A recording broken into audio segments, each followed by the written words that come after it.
ಎಲ್ಲ ಸ್ಪರ್ಧಾ ಮಿತ್ರರಿಗೆ ಈ ಒಂದು ವಿಡಿಯೋಗೆ ಪ್ರೀತಿಯ ಸ್ವಾಗತ. ಇವತ್ತಿನ ಕ್ಲಾಸ್ನಲ್ಲಿ ನಾವು SDA ಸೆಕೆಂಡ್ ಡಿವಿಷನ್ ಕ್ಲರ್ಕ್ ಅಂದರೆ ದ್ವಿತೀಯ ದರ್ಜೆ ಸಹಾಯಕರ ಪರೀಕ್ಷೆ ನಡೆಸಿರ್ತಕ್ಕಂತಹ ಪ್ರಶ್ನೆ ಪತ್ರಿಕೆ ವಿನ್ಯಾಸವನ್ನು ಇವತ್ತಿನ ಕ್ಲಾಸ್ನಿಂದ ನಾವು ಸ್ಟಾರ್ಟ್ ಮಾಡೋಣ. ಹಾಗಾದರೆ ಇವತ್ತಿನ ಕ್ಲಾಸ್ನಲ್ಲಿ ದ್ವಿತೀಯ ದರ್ಜೆ ಸಹಾಯಕರ ಪರೀಕ್ಷೆ 2019ರ ಸಾಮಾನ್ಯ ಜ್ಞಾನ ಪ್ರಶ್ನೆ ಪತ್ರಿಕೆಯನ್ನು ಪ್ರಶ್ನೆ ಮತ್ತು ಉತ್ತರ ಡಿಸ್ಕಷನ್ ಮಾಡೋಣ. ಅಂದರೆ ನೀವೇನಾದರೂ ಬಸ್ಸಲ್ಲಿ ಕುಳಿತಾಗ ಈ ಒಂದು ಕ್ಲಾಸನ್ನು ಕೇಳ್ಕೊತಾ ಹೋದರೆ ಟೈಮ್ ವೇಸ್ಟ್ ಆಗೋದಿಲ್ಲ. ಅದಕ್ಕಾಗಿ ಈ ಒಂದು ಪ್ರಶ್ನೆ ಪತ್ರಿಕೆನ ರೆಕಾರ್ಡೆಡ್ ಆಗಿ ನಿಮ್ಮ ಮುಂದೆ ತರುವ ಪ್ರಯತ್ನ ನಾನು ಮಾಡ್ತೀನಿ. ಅದಕ್ಕಾಗಿ ತಪ್ಪು ಚಾನಲ್ಗೆ ಸಬ್ಸ್ಕ್ರೈಬ್ ಆಗಿ ನೋಟಿಫಿಕೇಶನ್ ಆನ್ ಮಾಡ್ಕೊಳ್ಳಿ ಅಂತ ಹೇಳ್ತಾ ಇವತ್ತಿನ ಕ್ಲಾಸ್ನ ಸ್ಟಾರ್ಟ್ ಮಾಡೋಣ ಬನ್ನಿ. ದ್ವಿತೀಯ ದರ್ಜೆ ಸಹಾಯಕ ಪರೀಕ್ಷೆ 2019ರ ಸಾಮಾನ್ಯ ಜ್ಞಾನ ಪ್ರಶ್ನೆ ಪತ್ರಿಕೆಯನ್ನು ನೋಡೋಣ. ಈ SDA ಎಕ್ಸಾಮ್ಗೆ ಸಮಯ 1.5 ಗಂಟೆ ಇರುತ್ತೆ. ನೆಕ್ಸ್ಟು ಅಂಕಗಳು 100 ಅಂಕಗಳು ಇರುತ್ತೆ. ಹಾಗಾದರೆ ಈ ಪ್ರಶ್ನೆಗಳನ್ನು ಚರ್ಚೆ ಮಾಡೋಣ ಬನ್ನಿ. ಪ್ರಶ್ನೆ ನಂಬರ್ 1, ಪ್ರೋಮಾದವ್ ಗಾಡ್ಗೀಳ್ ವರದಿಯು ಇದಕ್ಕೆ ಸಂಬಂಧಿಸಿದೆ. ಉತ್ತರ ಪಶ್ಚಿಮ ಘಟ್ಟ ಸಂರಕ್ಷಣೆ. ಪ್ರಶ್ನೆ ನಂಬರ್ 2, ಖಗೋಳ ವಿಜ್ಞಾನದ ಬೈಬಲ್ ಎಂದು ಪರಿಗಣಿಸಲಾಗಿರುವ ಪಂಚ ಸಿದ್ಧಾಂತವು ಇವರಿಂದ ರಚಿಸಲ್ಪಟ್ಟಿದೆ.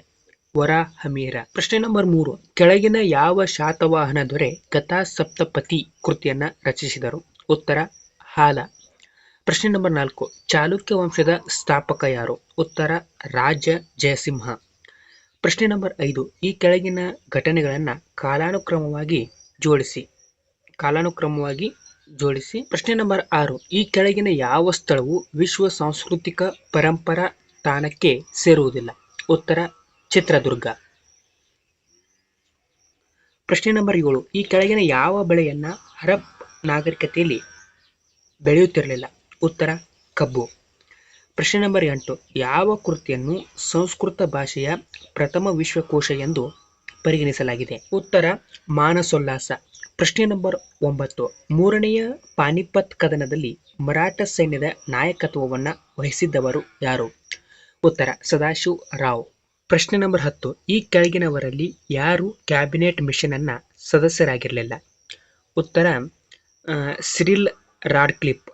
ಪ್ರಶ್ನೆ ನಂಬರ್ 10, 1972ರ ಶಿಮ್ಲಾ ಒಪ್ಪಂದ ಯಾವ ರಾಷ್ಟ್ರಗಳ ಮಧ್ಯೆ ನಡೆಯಿತು. ಉತ್ತರ ಭಾರತ ಮತ್ತು ಪಾಕಿಸ್ತಾನ್. ಪ್ರಶ್ನೆ ನಂಬರ್ 12, ರಾಜ್ಯ ನೀತಿ ನಿರ್ದೇಶಕ ತತ್ವಗಳನ್ನು ಈ ಕೆಳಗಿನ ಯಾವ ಸಂವಿಧಾನದಿಂದ ಎರವಲು ಪಡೆಯಲಾಗಿದೆ. ಉತ್ತರ ಐರ್ಲೆಂಡ್. ಪ್ರಶ್ನೆ ನಂಬರ್ 13, ಸಂವಿಧಾನದ ಈ ಕೆಳಗಿನ ಯಾವ ವಿಧಿಯು ಅಸ್ಪೃಶ್ಯತೆಯನ್ನು ರದ್ದುಪಡಿಸುತ್ತದೆ. ಉತ್ತರ ಆರ್ಟಿಕಲ್ 17 ವಿಧಿ 17.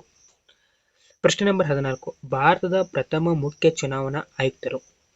ಸುಕುಮಾರ್ ಸೇನ್. ಪ್ರಶ್ನೆ ನಂಬರ್ 15, ಭಾರತದಲ್ಲಿ ರಾಜಕೀಯ ಪಕ್ಷಗಳಿಗೆ ಮಾನ್ಯತೆಯನ್ನು ನೀಡುವ ಕಾರ್ಯವನ್ನು ಯಾರು ನಿರ್ವಹಿಸುತ್ತಾರೆ. ಉತ್ತರ ಚುನಾವಣಾ ಆಯೋಗ. ಪ್ರಶ್ನೆ ನಂಬರ್ 16, ವಿಶ್ವಸಂಸ್ಥೆಯ ಭದ್ರತಾ ಮಂಡಳಿಯಲ್ಲಿನ ಕಾಯಂ ಸದಸ್ಯರ ಸಂಖ್ಯೆ ಎಷ್ಟು. ಉತ್ತರ 3. ಪ್ರಶ್ನೆ ನಂಬರ್ 17, ಪಕ್ಷಾಂತರ ನಿಷೇಧ ಕಾಯ್ದೆ ಯಾವ ವರ್ಷದಲ್ಲಿ ಜಾರಿಗೆ ಬಂದಿತು. 1985. ಭಾರತದ ಪ್ರಸ್ತುತ ಚುನಾವಣಾ ಆಯೋಗದ ಆಯುಕ್ತರು ಯಾರು. ಅಂದರೆ 2019ರಲ್ಲಿ ಸುನಿಲ್ ಅರೋರಾ. ಪ್ರಶ್ನೆ ನಂಬರ್ 19, ಭಾರತದ ರಾಷ್ಟ್ರಪತಿಯವರು ರಾಜೀನಾಮೆ ಸಲ್ಲಿಸುವುದಾದರೆ ರಾಜೀನಾಮೆ ಪತ್ರವನ್ನು ಯಾರಿಗೆ ನೀಡುತ್ತಾರೆ. ಉತ್ತರ ಇದು ಭಾರತದ ರಾಷ್ಟ್ರಪತಿ ಅಂತ ಉಲ್ಲೇಖ ಆಗಿದೆ, ಬಟ್ ಅದು ಭಾರತದ ಉಪರಾಷ್ಟ್ರಪತಿ. ಅಂದರೆ ಭಾರತದ ರಾಷ್ಟ್ರಪತಿಯವರು ರಾಜೀನಾಮೆ ಸಲ್ಲಿಸುವುದಾದರೆ ರಾಜೀನಾಮೆ ಪತ್ರವನ್ನು ಭಾರತದ ಉಪರಾಷ್ಟ್ರಪತಿಯವರಿಗೆ ಕೊಡುತ್ತಾರೆ. ನೆಕ್ಸ್ಟ್ ಪ್ರಶ್ನೆ ನಂಬರ್ 20, ಭಾರತದಲ್ಲಿ ಈ ಮುಂದಿನ ಯಾವ ಪ್ರಾಧಿಕಾರಕ್ಕೆ ಸಾರ್ವಜನಿಕ ಲೆಕ್ಕ ಸಮಿತಿಯ ಅದರ ವರದಿಯನ್ನು ಸಲ್ಲಿಸುತ್ತದೆ. ಉತ್ತರ ಸಂಸತ್ತು. ಪ್ರಶ್ನೆ ನಂಬರ್ 21, ಭಾರತದ ಯಾವ ನಗರವು ದೊಡ್ಡ ಕಟ್ಟಡ ಮತ್ತು ಅಪಾರ್ಟ್ಮೆಂಟ್ಗಳಲ್ಲಿ ಸೋಲಾರ್ ಫಲಕಗಳ ಅಳವಡಿಕೆಯನ್ನು ಮೊಟ್ಟ ಮೊದಲು ಕಡ್ಡಾಯಗೊಳಿಸಿತು. ಉತ್ತರ ಕರೀಂನಗರ. ಪ್ರಶ್ನೆ ನಂಬರ್ 22, ಇತ್ತೀಚಿನ ಸಾಪೇಕ್ಷದಲ್ಲಿ ಭಾರತ ಸ್ವಚ್ಛ ನಗರವೆಂದು ಮೊದಲ ಶ್ರೇಣಿ ಪಡೆದ ನಗರ. ಉತ್ತರ ಇಂದೋರ್. ಪ್ರಶ್ನೆ ನಂಬರ್ 23, ಆಲಿವ್ ರಿಡ್ ಲೇ ಆಮೆಗಳು ಸಾಮೂಹಿಕ ಮೊಟ್ಟೆ ಇಡುವ ಸ್ಥಳ ಗಹೀರ್ ಮಾತಾ ಇರುವುದು ಯಾವ ಕಡಲ ತೀರದಲ್ಲಿ. ಉತ್ತರ ದಕ್ಷಿಣ ಒಡಿಶಾ ಕಡಲ ತೀರದಲ್ಲಿ. ಪ್ರಶ್ನೆ ನಂಬರ್ 24, ಯಾವ ಪರ್ವತ ಶ್ರೇಣಿಗಳು ತೇತೈಸ್ ಸಮುದ್ರವಿದ್ದಲ್ಲಿ ನಿರ್ಮಾಣವಾಗಿವೆ. ಉತ್ತರ ಹಿಮಾಲಯ. ಪ್ರಶ್ನೆ ನಂಬರ್ 25. ವಾಯುಮಂಡಲದ ಯಾವ ವಲಯದಲ್ಲಿ ರೇಡಿಯೋ ತರಂಗಗಳು ಮರಳಿ ಭೂಮಿಗೆ ಪ್ರತಿಫಲಿಸುತ್ತವೆ? ಉತ್ತರ ಆಯಾನುಮಂಡಲ. ಪ್ರಶ್ನೆ ನಂಬರ್ 26. ಜಗತ್ತಿನಲ್ಲಿ ಅತ್ಯಂತ ಆಳವಾದ ಸರೋವರ? ಬೈಕಲ್ ಸರೋವರ.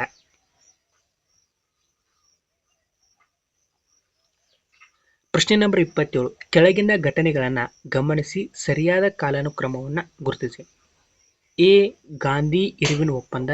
ಬಿ. ಮೊದಲ ದುಂಡು ಮೇಜಿನ ಪರಿಷತ್ತು. ಸಿ. ದಂಡಿ ಯಾತ್ರೆ. ಡಿ. ಮತೀಯ ತೀರ್ಪು. ಇದನ್ನ ಕಾಲಾನುಕ್ರಮವಾಗಿ ಬರೆಯುವುದಾದರೆ ಮೊದಲನೇ ಬರುವುದು ದಂಡಿ ಯಾತ್ರೆ, ಸೆಕೆಂಡ್ ಒನ್ ಮೊದಲ ದುಂಡು ಮೇಜಿನ ಪರಿಷತ್ತು, ಥರ್ಡ್ ಒನ್ ಗಾಂಧಿ ಇರುವಿನ ಒಪ್ಪಂದ, ಫೋರ್ತ್ ಮತೀಯ ತೀರ್ಪು. ಆಪ್ಷನ್ 4 ಇದಕ್ಕೆ ಸರಿಯಾದ ಆನ್ಸರ್. Next question number 28. ಕರ್ನಾಟಕದಲ್ಲಿ ಈ ಕೆಳಗಿನವುಗಳಲ್ಲಿ ಪಶ್ಚಿಮದ ಕಡೆಗೆ ಹರಿಯದಿರುವ ನದಿ ಯಾವುದು? ಉತ್ತರ ಲಕ್ಷ್ಮಣ ತೀರ್ಥ. ಪ್ರಶ್ನೆ ನಂಬರ್ 29. ಭಾರತ, ಚೈನಾ ಮತ್ತು ಮಯನ್ಮಾರ್ ಮೂರೂ ದೇಶಗಳ ಸಂಧಿ ಸ್ಥಾನದಲ್ಲಿ ರೂಪಿತವಾದ ಪರ್ವತ ಕಣಿವೆ ಡೀಪು ಕಣಿವೆ. ಪ್ರಶ್ನೆ ನಂಬರ್ 30. ಮೋಡ ಬಿತ್ತನೆಯಲ್ಲಿ ಬಳಕೆಯಾಗುವ ಮುಖ್ಯ ರಾಸಾಯನಿಕಗಳು? ಉತ್ತರ sodium chloride, potassium chloride, silver iodine. ಪ್ರಶ್ನೆ ನಂಬರ್ 31. ಭಾರತದ ಸ್ಥಳೀಯ ಕಾಲಮಾನ ನಿರ್ಧಾರವಾಗಿರುವುದು ಇದರ ಆಧಾರದ ಮೇಲೆ? ಉತ್ತರ 82 ಡಿಗ್ರಿ ಪೂರ್ವ ರೇಖಾಂಶ. ಪ್ರಶ್ನೆ ನಂಬರ್ 32. ಕೊಟ್ಟಿರುವ ಸಂಕೇತ ಬಳಸಿ ಕೈಗಾರಿಕೆಗಳು ಅವುಗಳನ್ನು ರಾಜ್ಯಗಳೊಂದಿಗೆ ಸರಿಯಾಗಿ ಹೊಂದಿಸಿ. ಇದಕ್ಕೆ ಉತ್ತರವನ್ನು ನೋಡೋದಾದರೆ ಫಸ್ಟ್ ಟಾಟಾ ಕಬ್ಬಿಣ ಮತ್ತು ಉಕ್ಕಿನ ಕಂಪನಿ ಜಾರ್ಖಂಡ್ನಲ್ಲಿದೆ. ಸೆಕೆಂಡ್ ಒನ್ ಭಾರತೀಯ ಕಬ್ಬಿಣ ಮತ್ತು ಉಕ್ಕಿನ ಕಂಪನಿ ಪಶ್ಚಿಮ ಬಂಗಾಳದಲ್ಲಿದೆ. ನೆಕ್ಸ್ಟ್ ವಿಶ್ವ ಅರಣ್ಯ ಕಬ್ಬಿಣ ಉಕ್ಕು ಸ್ಥಾವರ ಕರ್ನಾಟಕದಲ್ಲಿದೆ. Next Hindustan steel company limited ಇದು ಒರಿಸ್ಸಾದಲ್ಲಿ ಇದೆ. ಪ್ರಶ್ನೆ ನಂಬರ್ 33. ಕೊಟ್ಟಿರುವ ಸಂಕೇತ ಬಳಸಿ ರೈಲ್ವೆ ವಲಯಗಳನ್ನ ಅವುಗಳ ಕೇಂದ್ರ ಕಚೇರಿ ಇರುವ ನಗರಗಳೊಂದಿಗೆ ಸರಿಯಾಗಿ ಹೊಂದಿಸಿ. ಉತ್ತರ ರೈಲ್ವೆ ಇರುವುದು ನವದೆಹಲಿ, ಕೇಂದ್ರ ರೈಲ್ವೆ ಇರುವುದು ಮುಂಬೈ, ಪೂರ್ವ ರೈಲ್ವೆ ಕೋಲ್ಕತ್ತಾ, ದಕ್ಷಿಣ ರೈಲ್ವೆ ಚೆನ್ನೈ ಎಂಬುದು ಆನ್ಸರ್ ಆಗಿದೆ. Next question 34. ಕೊಟ್ಟಿರುವ ಸಂಕೇತ ಬಳಸಿ ಜಲಾಶಯಗಳನ್ನ ಅವುಗಳ ನದಿಗಳೊಂದಿಗೆ ಸರಿಯಾಗಿ ಹೊಂದಿಸಿ. ಗೋವಿಂದ ಸಾಗರ ಸಟ್ಲೇಜ್ ನದಿ, ಪಂಪಸಾಗರ ತುಂಗಭದ್ರಾ ನದಿ, ಬಸವಸಾಗರ ಕೃಷ್ಣಾ ನದಿ, ಕೃಷ್ಣರಾಜಸಾಗರ ಕಾವೇರಿ ನದಿ. Question number 35. ಒಂದು ಚುನಾವಣೆಯಲ್ಲಿ ಅಶೋಕ್, ಮಹೇಶ್ ಮತ್ತು ಪ್ರಮೋದ್ ಮೂವರು ಒಟ್ಟಾಗಿ 150 ಮತಗಳನ್ನು ಗಳಿಸಿರುತ್ತಾರೆ. ಅಶೋಕ್ ಮತ್ತು ಪ್ರಮೋದ್ ಒಟ್ಟಿಗೆ 94 ಮತಗಳನ್ನು ಹಾಗೂ ಮಹೇಶ್ ಮತ್ತು ಪ್ರಮೋದ್ ಒಟ್ಟಿಗೆ 76 ಮತಗಳನ್ನು ಗಳಿಸಿದರೆ ಪ್ರಮೋದ್ ಗಳಿಸಿದ ಮತಗಳೆಷ್ಟು? ಆನ್ಸರ್ 20. Question number 36. ಎ ಮತ್ತು ಬಿ ವ್ಯಕ್ತಿಗಳ ಈಗಿನ ವಯಸ್ಸಿನ ಅನುಪಾತ 4:5. 18 ವರ್ಷಗಳ ಹಿಂದೆ ಅವರ ವಯಸ್ಸಿನ ಅನುಪಾತ 11:16 ಆಗಿದ್ದರೆ ಅವರಿಬ್ಬರ ಈಗಿನ ವಯಸ್ಸಿನ ಮೊತ್ತವೆಷ್ಟು? ಆನ್ಸರ್ 90 ವರ್ಷಗಳು. ಪ್ರಶ್ನೆ ನಂಬರ್ 37. ಎ ಎಂಬ ವ್ಯಕ್ತಿಯು ಬಿ ಎಂಬ ವ್ಯಕ್ತಿಯ ಉತ್ತರಕ್ಕೂ ಮತ್ತು ಸಿ ಎಂಬ ವ್ಯಕ್ತಿಯು ಬಿ ಯ ಪಶ್ಚಿಮಕ್ಕೂ ಇದ್ದರೆ ಎಯು ಸಿ ಯಿಂದ ಯಾವ ದಿಕ್ಕಿನಲ್ಲಿ ಇರುತ್ತಾನೆ? ಉತ್ತರ ಈಶಾನ್ಯ ದಿಕ್ಕಿನಲ್ಲಿ ಇರುತ್ತಾನೆ. ಪ್ರಶ್ನೆ ನಂಬರ್ 38. ಒಂದು ಚೌಕದ ಸುತ್ತಳತೆಯು 64 ಮೀಟರ್ಗಳು ಇದ್ದರೆ ಅದರ ವಿಸ್ತೀರ್ಣವೆಷ್ಟು?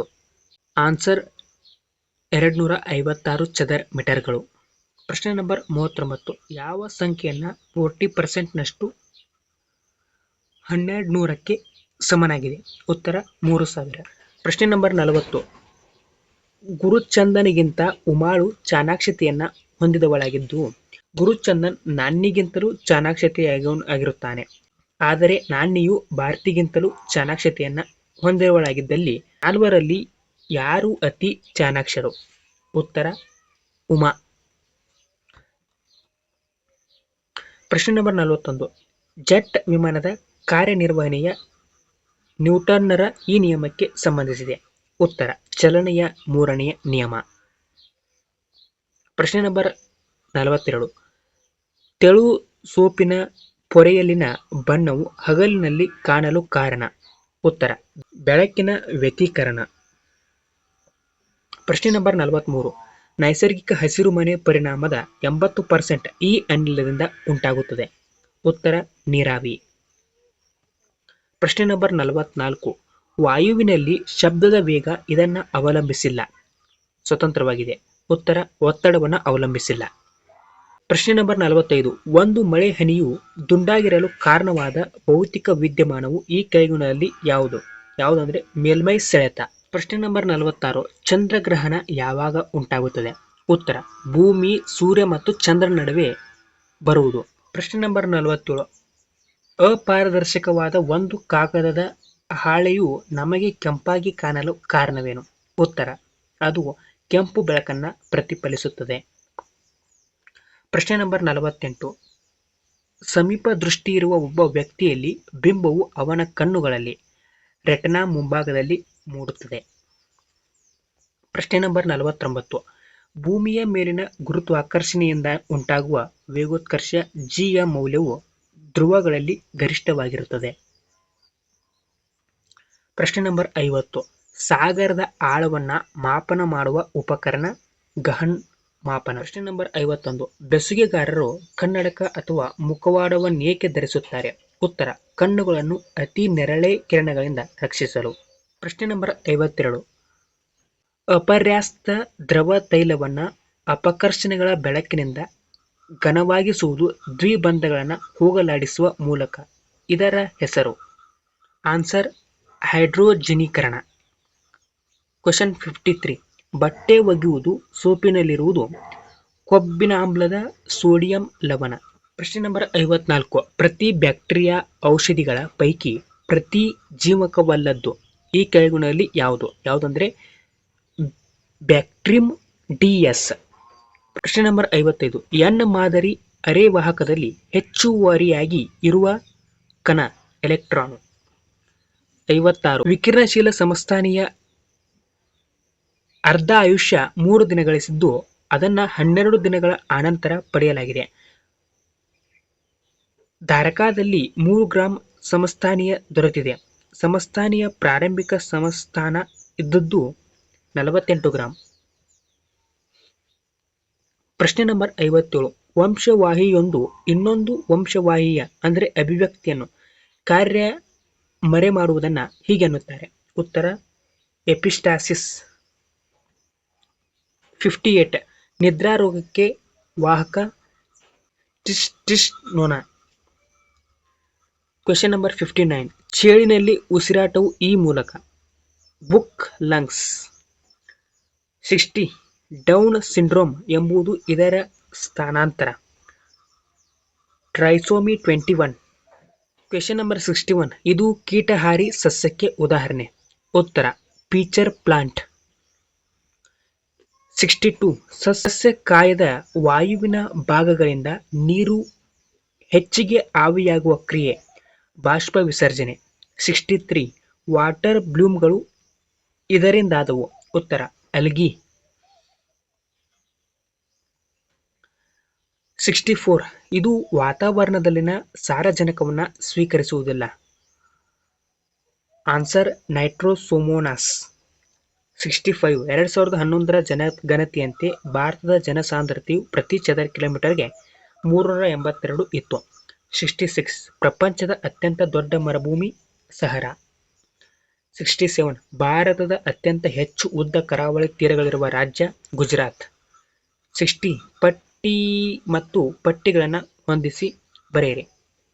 ಆನ್ಸರ್ ಜಮ್ಮು ಮತ್ತು ಕಾಶ್ಮೀರ ಓಲಾರ್ ಸರೋವರ, ನೆಕ್ಸ್ಟ್ ಒಡಿಶಾ ಚಿಲ್ಕಾ ಸರೋವರ, ಗುಜರಾತ್ ನಾಲ್ ಸರೋವರ, ಕೇರಳ ಅಷ್ಟಮುಡಿ ಸರೋವರ ಎಂಬುದು ಆನ್ಸರ್ ಆಗಿದೆ. 69. ಕರ್ನಾಟಕದ ಪ್ರಸಿದ್ಧ ದೋಆಬ್ ಪ್ರದೇಶ ಯಾವ ನದಿಗಳ ನಡುವೆ ಇರುವುದೆಂದಾದರೆ? ಆನ್ಸರ್ ತುಂಗಭದ್ರಾ ಮತ್ತು ಕೃಷ್ಣ. ಪ್ರಶ್ನೆ ನಂಬರ್ 70. ಭಾರತದಲ್ಲಿ ಹೆಚ್ಚು ರೇಷ್ಮೆ ಉತ್ಪಾದಿಸುವ ರಾಜ್ಯ ಕರ್ನಾಟಕ. ಪ್ರಶ್ನೆ ನಂಬರ್ 71. ಸಂಸತ್ತು ಸದಸ್ಯರಿಗೆ ಡ್ಯಾಶ್ ಅವಧಿಯ ನಂತರ ಶೂನ್ಯ ವೇಳೆಯಲ್ಲಿ ಪ್ರಶ್ನೆಗಳನ್ನು ಕೇಳಲು ಅವಕಾಶ ಮಾಡಿಕೊಡಲಾಗುತ್ತದೆ. ಪ್ರಶ್ನೋತ್ತರ ಅವಧಿ 72. ಸರ್ಕಾರದ ಡ್ಯಾಶ್ ಅಂಗವು ಸಾರ್ವಜನಿಕ ನೀತಿ ಆರ್ ಧೋರಣೆಯನ್ನು ಕಾರ್ಯಗತಗೊಳಿಸುತ್ತದೆ. ಉತ್ತರ ಕಾರ್ಯಾಂಗ. 73. ಪ್ರತಿ 6 ಸೆಕೆಂಡಿಗೆ ಬೆಳಕು ಹೊಳೆಯುವುದಾದರೆ ಗಂಟೆಯಲ್ಲಿ ಎಷ್ಟು ಬಾರಿ ಹೊಳೆಯುತ್ತದೆ? ಆನ್ಸರ್ 450. ವ್ಯಕ್ತಿಯೊಬ್ಬನ ವೇತನವನ್ನು 50% ತಗ್ಗಿಸಲಾಗಿದ್ದು ಮತ್ತು ಪುನಃ ತಗ್ಗಿಸಿದ ವೇಗವನ್ನು 50% ಹೆಚ್ಚಿಸಲಾಯಿತು. ಅವನ ನಷ್ಟವೆಷ್ಟು? ಆನ್ಸರ್ 25%. Question number 75. ರಾಮ್ ಮತ್ತು ಅರ್ಜುನರು ಕೆಲಸವೊಂದನ್ನು 10 ದಿನಗಳಲ್ಲಿ ಮಾಡುವರು. ಅರ್ಜುನ್ ಮತ್ತು ರಹೀಮರು ಅದನ್ನು 12 ದಿನಗಳಲ್ಲಿ ಮಾಡುವರು. ರಾಮ್ ಮತ್ತು ರಹೀಮರು 20 ದಿನಗಳಲ್ಲಿ ಮಾಡುವರು. ರಾಮ್ ಒಬ್ಬನೇ ಎಷ್ಟು ದಿನಗಳಲ್ಲಿ ಕೆಲಸ ಮುಗಿಸಬಲ್ಲ? ಉತ್ತರ 30 ದಿನಗಳು. 76. ಒಂದು ಪ್ರಸರಣ ಗ್ರಂಥಾಲಯದಲ್ಲಿ 480 ಜನ ಭೇಟಿ ನೀಡುವುದು ಭಾನುವಾರದಂದು ಮತ್ತು 240 ಜನ ಭೇಟಿ ನೀಡುವುದು ವಾರದ ಉಳಿದ ದಿನಗಳಂದು ಕಂಡುಬಂದಿದೆ. 30 ದಿನಗಳ ಒಂದು ತಿಂಗಳಲ್ಲಿ ಆ ತಿಂಗಳು ಶನಿವಾರದಿಂದ ಮೊದಲಾದಾಗ ಭೇಟಿಯಾದವರ ಸರಾಸರಿ ಸಂಖ್ಯೆಯು 280. 77. ಕೆಳದಿ ನಾಯಕರ ರಾಜ ಲಾಂಛನವು ಏನಾಗಿತ್ತು? ಉತ್ತರ ಗಂಡಭೇರುಂಡ. 78. 10ನೇ ಶತಮಾನದ ಆಚಾರ್ಯ ನೇಮಚಂದ್ರವನ್ನ ಜನಪ್ರಿಯವಾಗಿ ಹೀಗೆ ಹೆಸರಿಸಲಾಗುತ್ತಿತ್ತು. ಉತ್ತರ ಸಿದ್ಧಾಂತ ಚಕ್ರವರ್ತಿ. 79. ಈ ಕೆಳಗೆ ತಿಳಿಸಿರುವ ಯಾರನ್ನು ಕರ್ನಾಟಕದ ಸಂಗೀತದ ಪಿತಾಮಹ ಎಂದು ಕರೆಯಲಾಗಿದೆ? ಆನ್ಸರ್ ಪುರಂದರದಾಸ. 80. ಮೇಲುಕೋಟೆಯ ಯಾವ ಸೈದ್ಧಾಂತಿಕ ತತ್ವದ ಕೇಂದ್ರವಾಗಿದೆ? ವಿಶಿಷ್ಟಾದ್ವೈತ ಸಿದ್ಧಾಂತ. 81. ಕಾಗೋಡು ಸತ್ಯಾಗ್ರಹವು ಈ ಕೆಳಗಿನ ಯಾವುದಕ್ಕೆ ಸಂಬಂಧಿಸಿದೆ? ಭೂ ಸುಧಾರಣಾ ಕಾಯ್ದೆ. 82. ಕರ್ನಾಟಕದ ಮೊದಲನೇ ಭೂ ಸುಧಾರಣಾ ಸಮಿತಿಯ ಮುಖ್ಯಸ್ಥರು ಯಾರಾಗಿದ್ದರು? ಉತ್ತರ ಶ್ರೀ ಬಿ ಡಿ ಜತ್ತಿ. 83. ಈ ಕೆಳಗಿನ ಯಾವ ಸಮಾಜ ಸುಧಾರಕ ಮೊದಲ ಮಹಿಳೆಯು ಕರ್ನಾಟಕ ಬಾರ್ ಕೌನ್ಸಿಲ್ನ ಅಧ್ಯಕ್ಷೆಯಾಗಿ ಆಯ್ಕೆಯಾಗಿದ್ದರು? ಆನ್ಸರ್ ಪ್ರಮೀಳಾ ನೇಸರ್ಗಿ. ಪ್ರಶ್ನೆ ನಂಬರ್ 84. ಕರ್ನಾಟಕದ ಯಾವ ಸ್ಥಳವನ್ನ ಭಾರತ ದೇಶದ ಕಾಫಿ ಬೆಳೆಯ ಜನ್ಮಸ್ಥಳ ಎಂದು ಕರೆಯಲಾಗುತ್ತದೆ? ಆನ್ಸರ್ ಚಿಕ್ಕಮಗಳೂರು. Question number 85. ಕರ್ನಾಟಕದ ಒಟ್ಟು ಭೂ ಪ್ರದೇಶದಲ್ಲಿ ಅರಣ್ಯ ಪ್ರದೇಶದ ಶೇಕಡಾ ಪಾಲು 22.6%. Question number 86. ಕೃಷಿ ಉತ್ಪನ್ನಗಳ ಕಾಯ್ದೆ 1937 1986 ರಲ್ಲಿನ ತಿದ್ದುಪಡಿ ಗೆ ಅನುಗುಣವಾಗಿ ಕೃಷಿ ಉತ್ಪನ್ನಗಳಿಗೆ ನೀಡಲಾಗುವ ಪ್ರಮಾಣೀಕರಣ ಮುದ್ರೆಯು ಆಗಮಾರ್ಕ್. Question number 87. ಪ್ರತಿ ವರ್ಷವೂ ಈ ದಿನವನ್ನು ರಾಷ್ಟ್ರೀಯ ಪಂಚಾಯತ್ ರಾಜ್ಯ ದಿನವಾಗಿ ಆಚರಿಸಲಾಗುತ್ತದೆ. ಆನ್ಸರ್ 24ನೇ ಏಪ್ರಿಲ್. Question number 88. 11ನೇ ಶತಮಾನದಲ್ಲಿ ಬೆಲ್ಹನ ರಚಿಸಿದ ಕೃತಿ ಯಾವುದು? Answer Vikramanka Devacharite. Question number 89. ಎಲ್ಲೋರಾದಲ್ಲಿ ಕೈಲಾಸನಾಥ ದೇವಾಲಯ ನಿರ್ಮಿಸಿದವರು ಯಾರು? ಉತ್ತರ 1ನೇ ಕೃಷ್ಣ 1. 90. ವಾಯುಗುಣ ಹವಾಮಾನ ಬದಲಾವಣೆಯನ್ನು ದೀರ್ಘ ನಡೆಯುವ ಬೃಹತ್ ಅರ್ಥಶಾಸ್ತ್ರೀಯ ವಿಶ್ಲೇಷಣೆಯಾಗಿ ಸಂಘಟನೆಗೊಳಿಸಿದ್ದಕ್ಕಾಗಿ ಮತ್ತು ತಾಂತ್ರಿಕ ನಾವೀನ್ಯತೆಗಳನ್ನು ದೀರ್ಘ ನಡೆ ಬೃಹತ್ ಅರ್ಥವ್ಯವಸ್ಥೆ ವಿಶ್ಲೇಷಣೆಯಾಗಿ ಸಂಘಟನೆಗೊಳಿಸಿದ್ದಕ್ಕಾಗಿ ಯಾರಿಗೆ 2018ನೇ ಸಾಲಿನ ಅರ್ಥಶಾಸ್ತ್ರ ವಿಜ್ಞಾನದಲ್ಲಿನ ನೊಬೆಲ್ ಪಾರಿತೋಷಕವನ್ನು ನೀಡಲಾಯಿತು? ಆನ್ಸರ್ ವಿಲಿಯಂ ಡಿ ನಾರ್ಡೌಸ್ ಮತ್ತು Paul M Romer. Question number 91. 2018ರ ಫಿಫಾ ವಿಶ್ವಕಪ್ ಅನ್ನ ಗೆದ್ದವರು ಯಾರು? Answer France. 92. ಫೆಮಾ ಎಂದರೆ? Foreign exchange management act. 93. ASEAN ಸಂಸ್ಥಾಪಕ ಸದಸ್ಯವಲ್ಲದ ದೇಶ ಈ ಕೆಳಗಿನಲ್ಲಿ ಯಾವುದು ಅಂದರೆ Vietnam. Question number 94. Shri S Ramakrishnan ಅವರು 2018ನೇ ಸಾಲಿನ ಸಾಹಿತ್ಯ ಅಕಾಡೆಮಿ ಪ್ರಶಸ್ತಿಯನ್ನ ಅವರ ಈ ಕಾದಂಬರಿಗಳಿಗೆ ಗಳಿಸಿದರು? ಉತ್ತರ ಸಂಜಾರಂ. 95. ಯಾವ ತಂಡವು ICC ODI ರ್ಯಾಂಕ್ಗಳಲ್ಲಿ ಅಗ್ರಗಣ್ಯವಾಯಿತು? ಉತ್ತರ ಇಂಗ್ಲೆಂಡ್. 96. ಈ ಕೆಳಗಿನಲ್ಲಿ ಯಾವುದು ಟೆನ್ನಿಸ್ ಗ್ರ್ಯಾಂಡ್ ಸ್ಲಾಮ್ ಪಂದ್ಯಾವಳಿಯಲ್ಲಿ ಅತ್ಯಂತ ಹಳೆಯದಾದದ್ದು? ಉತ್ತರ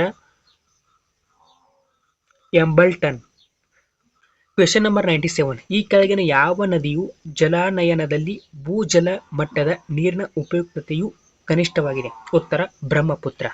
ಕ್ವೆಶ್ಚನ್ ನಂಬರ್ 98. ಈ ಕೆಳಗಿನಲ್ಲಿ ಯಾವುದು ಭಾರತದ ಅತ್ಯಂತ ಬೃಹತ್ ಧಾರಕ ಬಂದರಾಗಿದೆ? ಉತ್ತರ ಜವಾಹರ್ಲಾಲ್ ನೆಹರು ಬಂದರು. ಪ್ರಶ್ನೆ ನಂಬರ್ 99. ಬಂಗಾಳದ ವಿಭಜನೆಯು ಜಾರಿಗೆ ಬಂದದ್ದು 16ನೇ ಅಕ್ಟೋಬರ್ 1905. ಕೊನೆಯ ಪ್ರಶ್ನೆ ನಂಬರ್ 100. ನವೆಂಬರ್ 2018ರಲ್ಲಿ ಬಂಗಾಳ ಕೊಲ್ಲಿಯಿಂದ ಅರಬ್ಬಿ ಸಮುದ್ರದ ಕಡೆಗೆ ಧಾವಿಸಿದ ಚಂಡಮಾರುತ ಗಜಾ ಚಂಡಮಾರುತ ಎಂಬುದು ಇಷ್ಟು ಸಾಮಾನ್ಯ ಜ್ಞಾನ SDA 2019ಕ್ಕೆ ಸಂಬಂಧಿಸಿದ ಸಾಮಾನ್ಯ ಜ್ಞಾನ ಪ್ರಶ್ನೆ ಪತ್ರಿಕೆಯ ಅಷ್ಟು ಪ್ರಶ್ನೆಗಳನ್ನ ಒಂದು ವಿಡಿಯೋದಲ್ಲಿ ಸಂಪೂರ್ಣವಾಗಿ ಡಿಸ್ಕಷನ್ ಮಾಡುವ ಪ್ರಯತ್ನ ನಾನು ಮಾಡಿದ್ದೇನೆ. ಇದೇ ರೀತಿ ಇದರ ಮುಂದಿನ ಕ್ಲಾಸ್ನಲ್ಲಿ ಇದರ ಮುಂದುವರೆದ SDAಗೆ ಸಂಬಂಧಿಸಿದ ಸಾಮಾನ್ಯ ಜ್ಞಾನ ಪ್ರಶ್ನೆ ಪತ್ರಿಕೆಗಳನ್ನ ಅಷ್ಟು ಡಿಸ್ಕಷನ್ ಮಾಡ್ತೀನಿ. ಮತ್ತೆ ಮುಂದಿನ ಕ್ಲಾಸ್ನಲ್ಲಿ ಭೇಟಿಯಾಗೋಣ. ಅಲ್ಲಿವರೆಗೂ ಎಲ್ಲರಿಗೂ ನಮಸ್ಕಾರ. ಜೈ ಹಿಂದ್, ಜೈ ಕರ್ನಾಟಕ ಮಾತೆ.